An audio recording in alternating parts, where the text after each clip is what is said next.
दीप अमावस्येची कथा. दीप अमावस्या कशी साजरी केली जाते? ही कथा आहे दीप अमावस्येची. तामिळ देशाच्या पशुपती शेट्टी नावाच्या व्यक्तीला शुभम व गौरी अशी 2 मुले होती. मुलं लहान असताना त्यांनी ठरवलं होतं की गौरीला ज्या मुली होतील त्या तिने शुभमच्या मुलांना द्याव्यात, म्हणजेच गौरीच्या मुली या शुभमच्या घरच्या सुना होतील. पुढे मोठे झाल्यावर ती दोघं बहीण भावांची लग्न झाली. शुभम चांगला शेतकरी होता तर गौरी देखील श्रीमंतांच्या घरची सून झाली होती. गौरीला 3 मुली झाल्या व शुभमला 3 मुले झाली. गौरीच्या धाकट्या मुलीचे नाव सगुणा असे होते. गौरीच्या घरात लक्ष्मी नांदत होती, परंतु शुभमचे नशीब फिरल्यामुळे तो दरिद्री झाला होता. भाऊ गरीब झालेला पाहून गौरीने आपल्या मुलींना आपल्या भावाच्या घरी देण्याचा विचार बदलला. ती आपलं वचन विसरली व तिने पहिल्या 2 मुलींची लग्न श्रीमंतांच्या घरात केली. त्यानंतर ती आपल्या सगळ्यात लहान मुलीच्या लग्नाचा विचार करू लागली. आणि एकदा असेच एका कार्यक्रमाला गेलेले असताना तेथील बायका आपापसात बोलत होत्या की भाऊ गरीब झाल्यामुळे बहिणीने भावाच्या घरी आपल्या मुली दिल्या नाहीत आणि भावाला दिलेले वचन तोडले. गौरीने भावाला दिलेले वचन मोडले आणि ही गोष्ट जेव्हा सगुणाने ऐकली तेव्हा तिला फार वाईट वाटले आणि तिने मामाच्या धाकट्या मुलाशी लग्न करायचे ठरवले. पण गौरी मात्र तिच्यावर खूप संतापली. परंतु सगुणाने आपला हट्ट सोडला नाही आणि लग्न करून ती आपल्या पतीच्या घरी आली. गरिबाचा ती संसार सांभाळू लागली. एके दिवशी त्या नगराच्या राजाची राणी स्नानासाठी गेली असता तिची रत्नजडित अंगठी तिने कट्ट्यावर ठेवली होती. ती एका घारीने उचलून नेली. घार ती अंगठी घेऊन सगुणाच्या घराच्या छपरावर येऊन बसली. तिथे तिला एक मेलेला साप दिसला. त्यामुळे तिने त्या सापाला उचललं आणि ती अंगठी मात्र ती तिथेच टाकून उडून गेली. नंतर जेव्हा सगुणा लाकडाची मोळे घेण्यासाठी वर चढली तेव्हा तिला ती अंगठी तिथे मिळाली. ही रत्नजडित अंगठी राजाचीच आहे याची तिला खात्री पटल्यावर तिने ती आपल्या पतीस राजाला नेऊन देण्यास सांगितलं. आणि आपली हरवलेली अंगठी पाहून राणी खूप आनंदित झाली आणि राजाने त्याला त्याबद्दल बक्षीस देऊ केले. पण त्याने ते साफ नाकारले, कारण त्याच्या पत्नीने सांगितले होते की जेव्हा राजा काही बक्षीस देऊ करेल तेव्हा ते घेऊ नका. त्यांना सांगा की माझ्या पत्नीस मी विचारून तुम्हाला मला जे हवे आहे ते मी सांगेन. तेव्हा राजाने तिच्या पतीला विचारले की तुला याचा जो मोबदला हवा तो माग. तेव्हा त्याने सांगितले की ही अंगठी माझ्या पत्नीस मिळालेली आहे, तेव्हा मी त्याबद्दल तिलाच विचारतो. आणि असे म्हणून तो आपल्या घरी गेला. त्यानंतर दुसऱ्या दिवशी तो त्याच्या पत्नीसोबत दरबारात हजर झाला. प्रसन्न होऊन राजाने तिला बक्षीस दिले आणि अजून काय हवे आहे ते माग असे सांगितले. तेव्हा सगुणाने मागितले की येत्या शुक्रवारी राज्यात फक्त माझ्याच घरी दिवे लागलेले असावे व दुसऱ्या कुणाच्याच घरी दिवे लागू नयेत असा हुकूम काढा.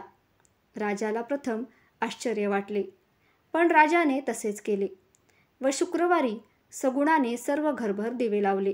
तिने उपवास केला. संध्याकाळी कोणाच्याच घरात दिवे लागलेले नव्हते. तिने आपल्या 2ही दिरास पुढच्या व मागच्या बाजूला उभे केले.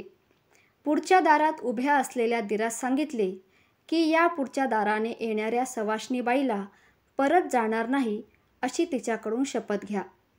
आणि मागच्या दारी उभे असलेल्या दिरास सांगितले की मागच्या दारातून येणाऱ्या बाईकडून अशी शपथ घ्या की ती परत येणार नाही. आणि त्याप्रमाणे 2ही दिरांनी केले आणि अशा रीतीने फक्त लक्ष्मी तिच्या घरात राहिली व अवदसा घरातून निघून गेली. आणि या घटनेनंतर सगुणाच्या घरात लक्ष्मी कायमची राहिली व घरात धान्याची भरभराट झाली. राज्यातले लोक सगुणाला लक्ष्मीचं रूप मानू लागले. अशी ही कथा दीप अमावस्येची सांगितली गेलेली आहे. अशीच आणखी एक कथा सांगितली जाते. पूर्वीच्या काळी एका नगरीमध्ये एक राजा राहत होता. त्या राजाची एक सून होती. ती दररोज देवपूजा करीत असे. नित्यनेमाने ती सर्व दिवे स्वच्छ धुवून त्यांची पूजा करत असे आणि त्यांना नैवेद्य अर्पण करत असे. एक दिवस सुनेने गुपचूप अन्न ग्रहण केले आणि त्याची तिला विचारणा केली असता सून म्हणाली, मी नाही खाल्लं, आणि त्याचा आरोप तिने उंदरांवरती टाकला.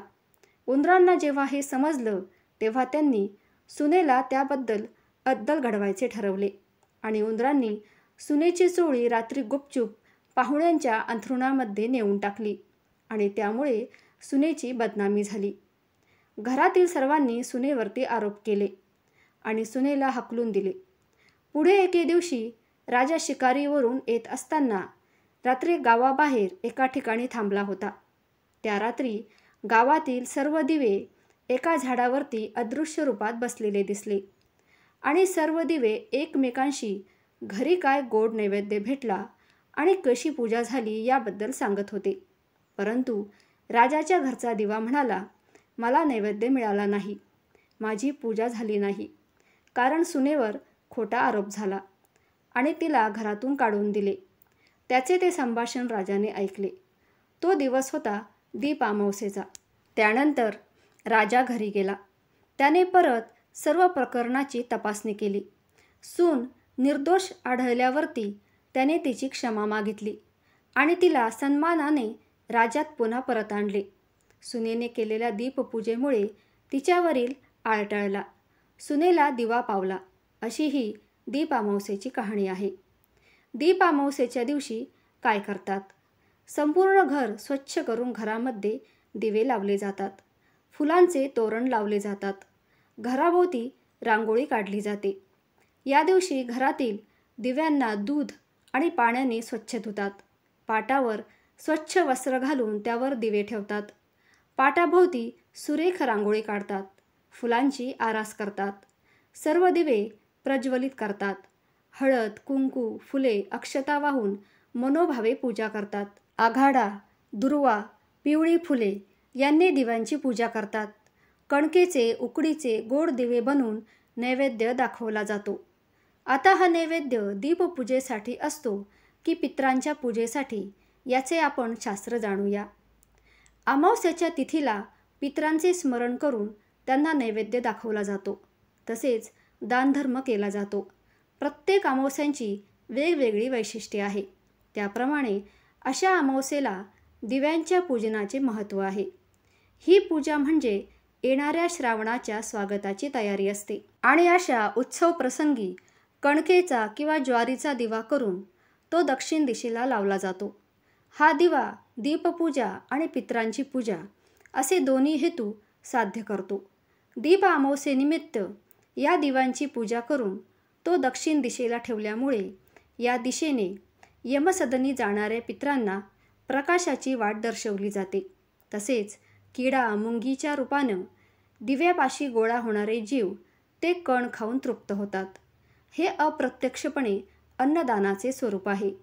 दीप अमावस्येला घरातील दिव्यांची पूजा केली जाते, पण त्यासोबतच त्या दिवशी घरातील लहान मुलांचेही औक्षण केले जाते आणि त्याचे शास्त्रीय कारण म्हणजे प्रकाश अंधकार दूर करून सारे काही उजळवून टाकतो अशी श्रद्धा आहे. त्याचप्रमाणे संकटाच्या अंधकाराला चिरून सर्व संकट दूर करून मुलांना आयुष्यात नवी उमेद, शक्ती, ऊर्जेने उजळून निघावं या इच्छेने मुलांना दिव्यांनी औक्षण केलं जातं. त्यामागेही एक छोटीशी कथा आहे. यमुनेच्या तीरावर जेव्हा गाई गुरांचा मृत्यू होऊ लागला तेव्हा यमुनेत लपलेल्या कालिया नागाला अद्दल घडवण्यासाठी श्रीकृष्णाने त्याला हरवून त्याच्यावर स्वार होऊन सर्व गोकुळवासियांना भयमुक्त केलं होतं. अशी ही कथा आहे. त्यावेळी यशोदेसह सर्व सुवासिनींनी गोपाळकृष्णाची दिव्यांनी आरती केली होती. असेच तेज, धैर्य, शौर्य आमच्याही मुलांना मिळू दे अशी प्रार्थना त्याने श्रीकृष्णांना ओवाळताना केली होती. तेव्हापासून ही प्रथा आजपर्यंत सुरू आहे आणि हा प्रसंग आषाढ अमावस्येला घडल्याने त्या दिवशी दिव्यांनी आसमंत उजळून निघाल्याने त्या रात्रीला दिव्यांची आवाज केली जाते. व्हिडिओ आवडल्यास चॅनलला सबस्क्राईब अवश्य करा आणि व्हिडिओला जास्तीत जास्त लाईक करा आणि शेअर करा. धन्यवाद.